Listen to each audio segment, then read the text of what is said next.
To keep the gender balance, we have a men speaker now. It's a great pleasure to introduce Dr. Yoav Bar-Anan. He's from the Department of Psychology at Ben-Gurion University. And as the single man in this conference, he's going to explain to us about the influence of gender science implicit stereotypes on women career decision. Thank you, Yoav. I'm glad that I was invited here to talk about something that I know of a little. And I have to say that the thing that I'm going to talk about is not exactly my main research area, but I know about it, and I was glad to learn about it for this occasion because I can earn points with my wife. So I'm going to, I was invited to talk about a psychological factor that may contribute to the fact that women are less likely to pursue science than men. And this psychological factor is the gender science implicit stereotype. So let's first start with the gender science stereotype. You can see here a few statements that are examples for the gender science stereotype. For instance, men are naturally better than women in science. Men are naturally more interested in science than women. And also, women should not pursue science. Probably most of the people here do not believe that those statements are true. Probably you do not endorse them, you do not support them. But probably also you know people who believe in those statements. And in modern social psychology, we say that people who believe in those statements, they have an explicit stereotype, an explicit gender science stereotype. And even though most of you do not believe in those statements, you know about them. And also you can see your social environment, and it reflects those stereotypes, as we saw today with all the data. You know that women, for instance, tend not to pursue science, not as often as men do. So you might have it ingrained in your mind, in your memory. And then if there are traces in your memory of this stereotype, then in modern social psychology, we call it an implicit stereotype. You might have an implicit stereotype, which is, you can find it in the form of a mental association in your memory. For instance, the mental association between the concept men and the concept science, which is probably stronger in most people's memory than the mental association between the concept women and the concept science. And also, it's very likely that the association between the concept women and the concept liberal arts, for instance, is stronger than the mental association that you might have in your memory between the concept men and liberal arts. And this is an implicit stereotype. You might have it even if you do not endorse all those statements, so you might not have the explicit stereotype, but you might have the implicit stereotype. And we know that stereotypes can influence people's behaviors and, for instance, our judgment regarding others. So if parents have them, if teachers have them, if employers have them, even only the implicit stereotype, it might influence their decisions, their behaviors.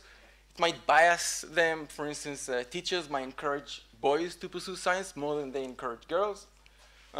But today I'm going to talk about other consequences of this implicit gender science stereotype, and that's how implicit gender science stereotype might influence self-judgment, how it might influence women's own career choices, whether to pursue science or not.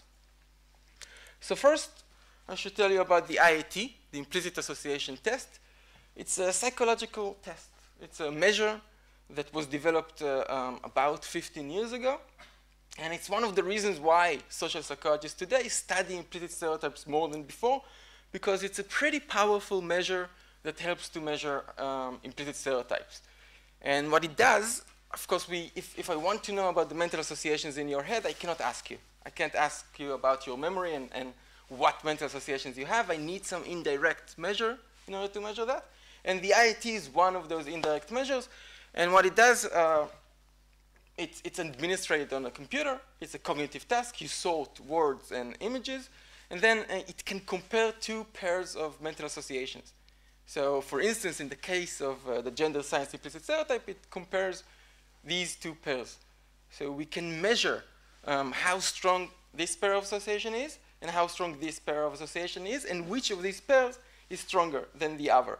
And so for instance, if someone has an implicit gender science stereotype, then the pair associations on the left will be stronger than the pair associations on the right. So in your memory, you will have a stronger association of females with liberal arts and males with science than males with liberal arts and females with science. I cannot explain exactly how the IIT works. I don't have enough time, but you can experience it. There is a website. If you search for implicit association test in English or מבחן אסוציאציית חבויות in Hebrew, then you will get to that website in which you can experience. It's about 7 or 8 minutes. You can even choose the gender science IIT and see what mental associations you might have in your memory. I should say, like all psychological tests, it's not an accurate test, but it's accurate enough for research, and also it tends to be correct. So that website exists for about 15 years now. It was translated to about 30 languages, even more than that. As you've seen there, it was also translated to Hebrew. I've done it when I started my PhD in the University of Virginia. And the common implicit stereotype is that women are associated with liberal arts and men are associated with science. I don't know any sample that didn't show this association. In all the countries that we know of, that's the association that we found. And also, another important thing is that men and women show pretty much the same implicit stereotype. So it's the same extent, both men and women associate men with science and women with liberal arts. Also, another thing, I looked at the Israeli data before this talk, and I looked only at men and women who reported that they don't have this association in their memory. They said, I do not associate men with science more than I associate women with science, and I do not associate liberal arts with women more than I associate with men. And still, even those people showed pretty much the same implicit gender science stereotype. So they tended, according to the IIT, to associate men with science and women with liberal arts. And that's one of the interesting things about the implicit gender science stereotype, that you might have it even if you don't know that you have it, and definitely you might have it even if you don't endorse those statements that I showed you at the beginning. And there is also research that tried to look at young children in elementary school, and they found the same gender science implicit stereotype even among first graders. And again, both boys and girls tended to associate boys with math and girls with reading more than girls with math and boys with reading. So you can see that even very young children already know what goes with what, and they know that women do not go with science, or in this case, that girls don't go with math. So we can ask ourselves, okay, these mental associations exist, but are they related in any way to reality? So perhaps there might be many reasons for these mental associations, but the question is whether these very simple associations between semantic concepts have anything to do with actual experience, actual career choices. And I should say that the current hypothesis is that the mental associations between gender and science, what I call the implicit stereotypes, they influence decision-making related to occupation and field of study. They might influence career choices. And that they can do that even when people do not explicitly endorse these stereotypes. Now, I wrote current hypothesis and not the current finding because it's a very young research direction. As I said, the IIT was invented about 15 years ago, and most of the research that I know of that studied the gender science implicit stereotype is from the last 5 or 6 years. So at least I would say that everything that I show you today is initial evidence, and there is much more research that should be done before we can feel that we know about the effects of the implicit gender science stereotype. But let me talk about some findings. So, for instance, in one study, the participants were first-year students at the beginning of college, and they completed the IIT, the gender science IIT, to measure the gender science implicit stereotype, and they also reported what major they're going to select. So, as I hope many of you know, at the beginning of college, American students do not choose the major yet, but they do plan to, and they do think about what kind of major they're going to choose at the end of the first year, or sometimes even the second year. And the IIT, the Implicit Gender Science Stereotype, was related to women's self-report about what they're going to choose, what major they're going to choose, and the relationship was that if a woman had a stronger association between men and science, then she was less likely to report that she's going to choose to study a science-oriented major. So in order to plan to choose a science-oriented major, women had to have a weaker gender science stereotype. So there is some relationship between the implicit gender science stereotype and women's plans, what they're going to pursue, what major they're going to pursue. And another important finding in the same study is that the explicit stereotypes had nothing to do with women's reported plans. So whether women rejected the statements that I showed you at the beginning or endorsed the statements had nothing to do with their plans, whether they're going to pursue science or not.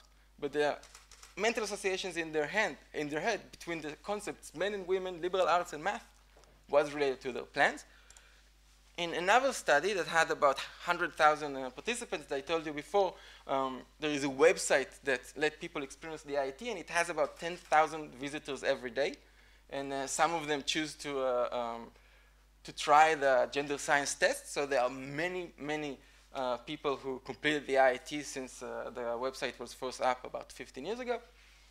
So that's why we have that many people in our studies. And although I should say it's not my study, it's a study that was conducted at the website that I'm involved with. In any case, women in that website, they reported about the major that they studied. So it's not the plan, what they are going to study, but what they already studied. Some of them finished school already, finished college. Some of them had a PhD already, and they reported about the highest degree that they had, the major of the highest degree. And that's what you see in the x-axis. So on the right, you see people who studied computer information science, biology, life science, engineering, math, physics, science. And what we see here on the y-axis is the strength of the gender science implicit stereotype. So larger numbers mean that the gender science stereotype was stronger. And you can see the decline here. So what it means is that women who studied science-oriented majors, they had weaker implicit gender science associations than women who studied humanities and communication and visual and performing arts. That is, they studied liberal arts majors. Now, all of these associations, all of these scores are above 0, which means that all of the women associated men with science and women with liberal arts more than the opposite, but women who studied science-oriented majors had weaker associations. So again, we see that there is some relationship between the implicit gender science stereotype and you can say career choices, but it's the actual life experience of the person who had those mental associations in their head. And we can ask why.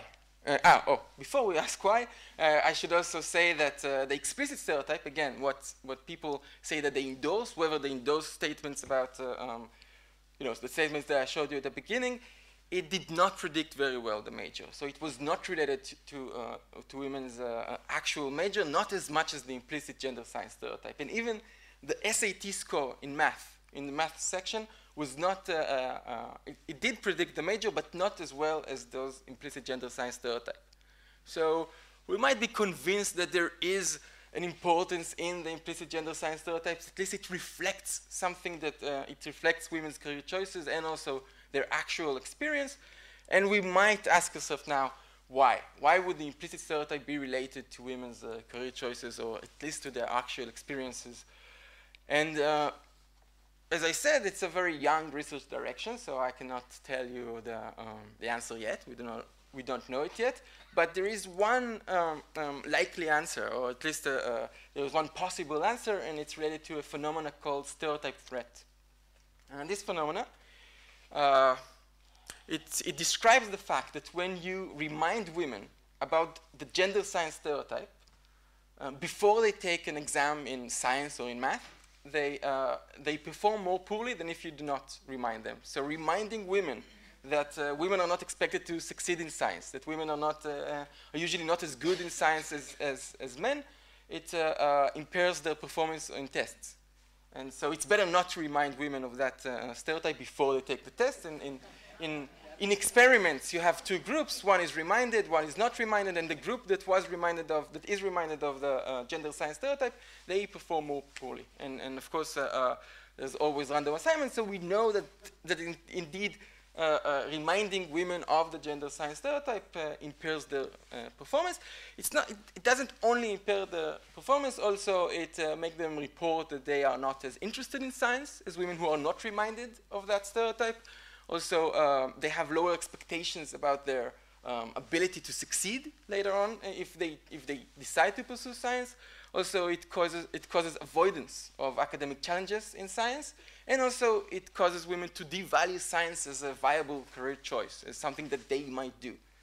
And one of the thoughts is that the implicit gender science stereotype, it acts as a constant stereotype threat. So women who have strong association between men and science and women in liberal arts, they are constantly aware of the gender science stereotype. It's very accessible in their mind, and therefore they always perform poorly in math exams. And there are a couple of studies that found that women who have a strong implicit gender science stereotype, they perform as bad as women who are reminded, who have a weak implicit gender science stereotype and are reminded just before the exam about the gender science stereotype. So that might be the connection. That might explain why the implicit gender science stereotype is so strongly related to women's decisions whether to pursue science or not, and to actual experience of whether they pursued science or not. So it might be a little bit depressing, because at the beginning I told you that probably most of you do not endorse those statements. Most of you do not have the explicit gender science stereotype. You think that women should pursue science, that women can be interested in science just as men, that men can be as good as that women can be as good as men in science. You were right. If they try hard, they can do it. And yeah, so I reversed everything. Okay, so you know what I meant. And even if you endorse all those, if you do not endorse the explicit stereotype, if you have the reverse stereotype perhaps, then you still might have the implicit stereotype, and it might influence your decision making. So even women who are young girls who are educated in a very good family that explains to them that they can do anything that the boys can do, still they might have the implicit stereotype, and it might influence their behavior, their plans. So it might be a little bit depressing, and then you might ask, is there a way to change implicit stereotypes? And the current hypothesis. So first I should tell you there is not enough evidence to tell us what and whether implicit stereotypes can change constantly. So we know how to change implicit stereotypes in the lab with some procedures, but we don't know how to change them. We don't have a lot of information about how to change them for a long time. But one of the common hypotheses is that consistent change in mental associations requires long-term exposure to counter stereotypical examples, which means that if you are exposed to, for instance, women who pursue science, then you might change your implicit stereotype.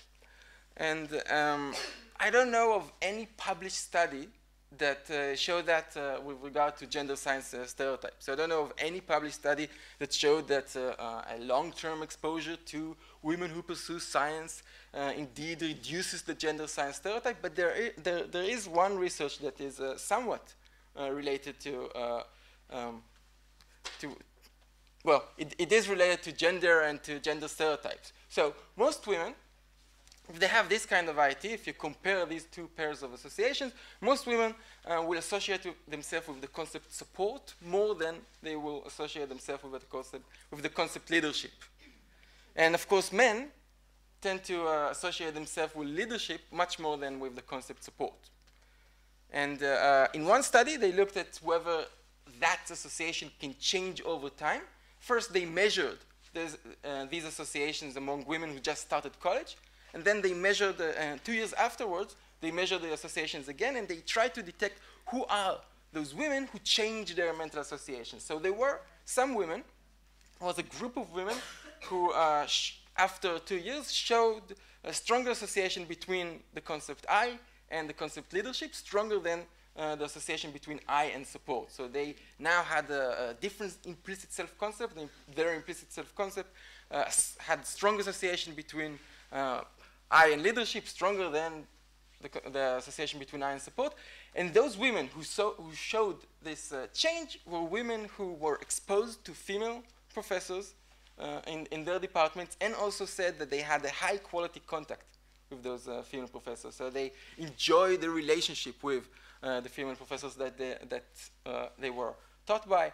And so that might be one of the ways to change the implicit stereotypes, have good role models and have a good relationship with those role models. And I think that just to summarize, women and men show stronger mental associations of the pairings male in science and female in arts than the opposite pairing. And also this can be found among children in the first grade. It's related to women's plans whether to pursue science or not. It's related to the women's actual field of study. And it might be related through stereotype threat. It might be a constant stereotype threat that makes women perform more poorly when they perform in math exams, and also might make them not to choose, less likely to choose science as their field of study, as their occupation. And perhaps the way to change it is a long-term exposure to counter-stereotypical examples, to role models like all the role models that we've seen today.